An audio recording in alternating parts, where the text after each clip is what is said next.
Friends, இன்றைக்கி நம்ம வீடியோவில் ரொம்பவுமே டேஸ்ட்டான அதுவும் சிம்பிளாக செய்யக்கூடிய மஷ்ரூம் கிரேவி எப்படி செய்யறதுன்னு பார்க்கலாம். அதுக்கு இந்த மாதிரி ப்ரௌன் மஷ்ரூம் எடுத்துருக்கேன். உங்களுக்கு எந்த மஷ்ரூம் கிடைக்குதோ அந்த மாதிரி கட் பண்ணி எடுத்துக்கோங்க. அதுக்கப்புறம் ஒரு கொட்டரைக்கல்ல ஒரு துண்டு பட்டை, 1/2 ஸ்பூன் சோம்பு, 5 பல்லு பூண்டு, ஒரு துண்டு இஞ்சி சேர்த்து நல்லா கொட்டி எடுத்துக்கோங்க. இந்த மாதிரி தட்டி சேர்த்தா தான் டேஸ்ட் நல்லாயிருக்கும்.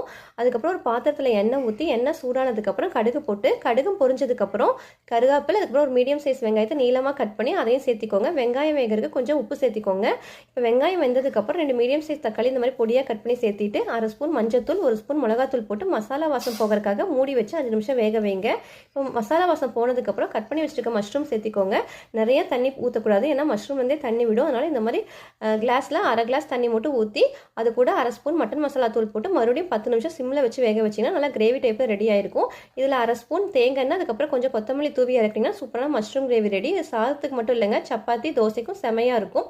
ட்ரை பண்ணி பார்த்து எனக்கு சொல்லுங்கள். வீடியோ பிடிச்சதா லைக் பண்ணுங்கள், ஷேர் பண்ணுங்கள், சப்ஸ்கிரைப் பண்ணுங்கள். பாய்.